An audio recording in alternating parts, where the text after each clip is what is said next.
World War II budgeting hacks may be your best bet for surviving World War III. During World War II, American families were put on a financial lockdown we quite literally could not imagine today. Think about this. 1 pound of meat per week for a family of 4. Not a discount, but a hard limit. Your money meant nothing without the right ration book coupon. Women became economic ninjas, perfecting a system of survival. They planted victory gardens that grew 40% of the country's vegetables, turned old curtains into new clothes, and made every single food scrap count. This wasn't about cutting Netflix, it was about stretching absolute essentials. They created a blueprint for financial resilience that we have abandoned. And as World War III whispers get louder and prices explode, are you truly prepared for what happens when your money isn't enough and your access is cut off? You're probably thinking, okay, so individual families were scrambling, but how did the country pull this off? Good question. Because World War II wasn't just the deadliest conflict in human history, it was also by far the most expensive. When the US jumped into the fight in 1941, the entire economic landscape fundamentally flipped. Factories that were making cars, they started churning out tanks. Consumer goods, gone. The government didn't just ask nicely, they froze prices and wages across the board. And let's not forget, over 16 million men went off to war, meaning millions of families lost their primary breadwinner overnight. Imagine that, compounding the already insane cost of living. So, how much are we talking? For the US alone, the war cost an estimated $300 billion in 1940s dollars. To give you some perspective, that's roughly 6.5 trillion in today's money. Yeah, with a T. When the war started, our entire GDP was around 103 billion. By 1945, at its peak, defense spending comprised about 40% of the entire US gross domestic product. This wasn't just about printing more money and hoping for the best. This was an unprecedented, almost unbelievable act of financial engineering. Governments had to fund this massive military machine, support millions of soldiers, and somehow keep the lights on back home. They did it with a 3-pronged attack. And it's where we can learn some serious lessons for today. First, income taxes went through the roof. And they broadened the tax base to include pretty much everyone. It wasn't popular, obviously, but it was seen as a grim necessity. Everyone chipped in, no choice. Second, and this one is crucial, war bonds. This was a colossal public campaign where citizens literally lent money to the government. You bought a bond, the government used your cash to fund the war, and they promised to pay you back with interest later. Think of it as the original supersized national crowdfunding effort, fueled by raw patriotism. Slogans like, buy a bond, beat a Nazi, were everywhere. Over 84 million Americans bought war bonds, funneling $150 billion into the war effort. By 1944, roughly 85% of households owned bonds, saving for their future while funding the nation's. And third, the one you probably know, rationing. While taxes and bonds funded the government, rationing managed scarcity and inflation on the home front. Goods like meat, sugar, gasoline, and clothing were so scarce they had to be rationed to ensure fair distribution. This wasn't about saving the government money, it was about controlling consumption and making sure there was enough for the troops. You had a ration book, and without those coupons, you couldn't buy the item, full stop, even if you were loaded. This wasn't just about economics. It was a psychological tool, forging a sense of collective responsibility and sacrifice. Frugality became a badge of honor, a form of patriotism. Suddenly, budgeting wasn't just a personal choice, it was a national duty. But what happened when all this income started flowing and there was nothing to buy? And who exactly was doing all that work to keep the economic engine running while the men were away? So the government's got its grand plan, taxes, bonds, rationing. But what about the average person? How did families manage their household budgets during these incredibly tough times? This is where the real lessons for us come in, because it wasn't just about money anymore.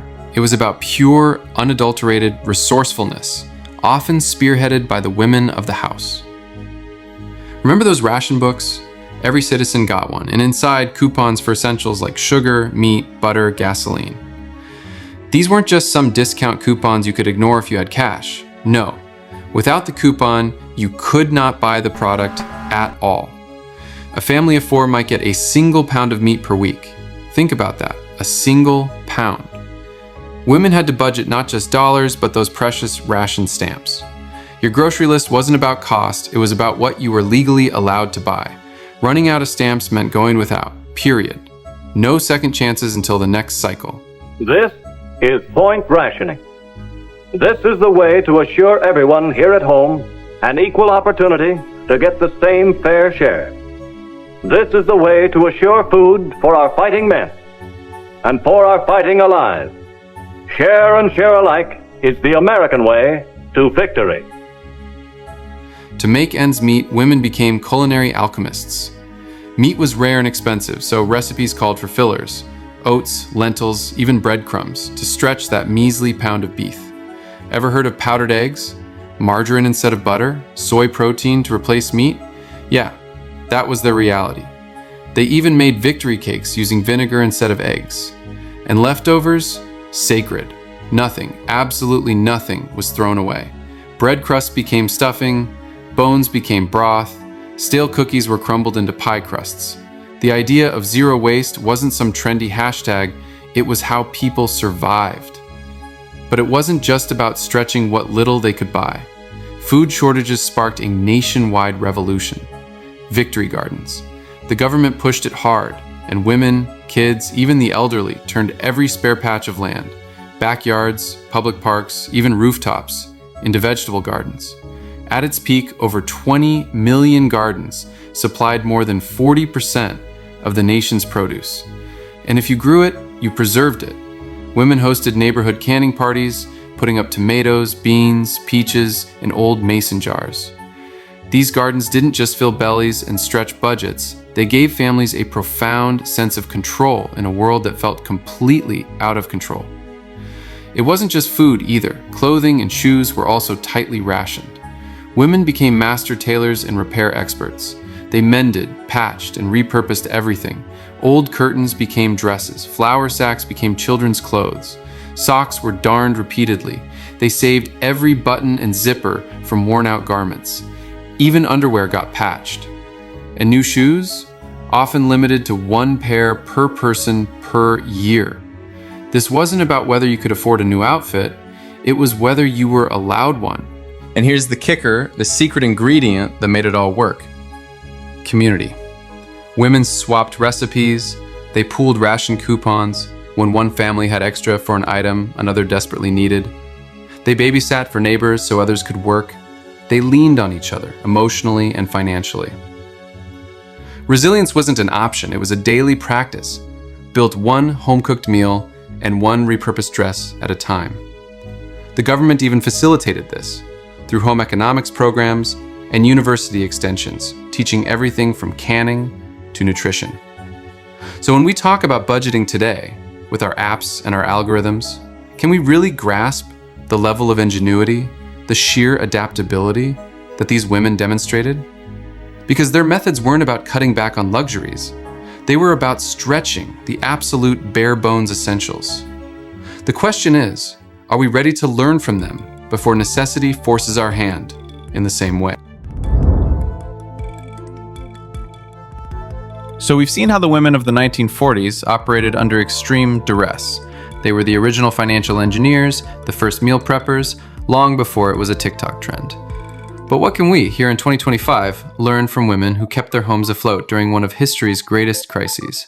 How can we take these lessons from the 1940s and apply them to our modern lives? Here's the playbook, straight from the home front. First, embrace the make-do mindset. Before you click add to cart on something new, hit pause. Ask yourself the core questions they lived by. Can I repair it? Can I borrow it? Can I make it myself? This isn't just about clothes, it's about home repairs, entertainment, even gifts. It's about breaking free from the instant gratification cycle.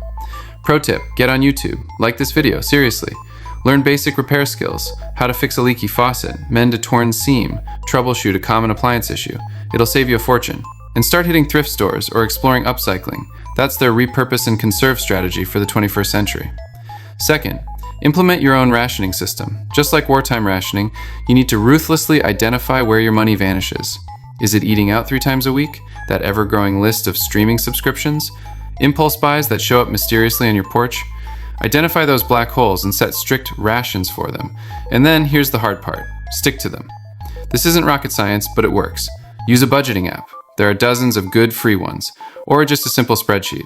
Track every single dollar. Set weekly or monthly limits for those discretionary spending categories. When you hit the limit, that's it. Stamp's gone. You go without. Third, brutally prioritize essentials. Remember, for them, a meal plan wasn't about what looked good, it was about what they were legally allowed to buy. You need to get equally ruthless with your own spending. Is this genuinely essential? Or is it something I can live without, or at least delay? This mindset shift alone can save you thousands. Fourth, automate your war bonds. War bonds were a systematic, non-negotiable way to funnel money into the future. You need that same discipline. Set up automated transfers from your checking account to your savings or investment accounts on payday. Treat that transfer like a non-negotiable expense, a bill you absolutely must pay to your future self. That emergency fund, that retirement account, those are your modern-day war bonds, securing your future. Fifth, cultivate your own victory garden.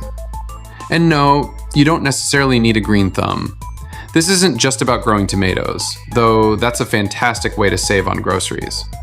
It's about finding ways to produce or create things yourself, instead of buying them. Cook more at home.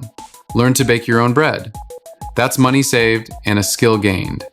Consider DIY projects instead of hiring professionals, where it's safe and feasible.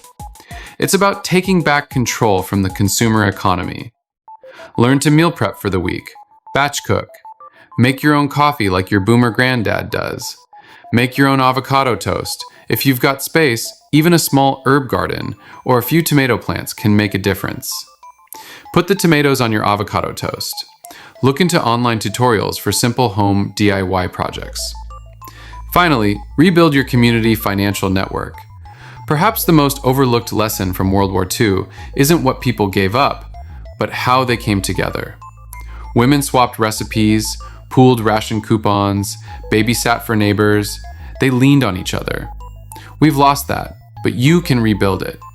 Share tips with friends and family about saving money, exchange skills. Maybe you can fix their computer and they can help you with a home repair.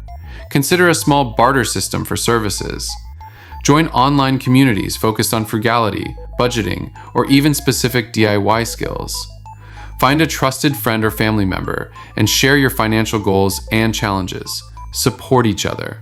Because when the next crisis inevitably hits, whether it's global or just your personal finances, you won't want to face it alone. So the question isn't if you'll need these skills, it's when. And will you be ready, like the women of the 1940s, to face it head on? Or will you be caught unprepared in the storm?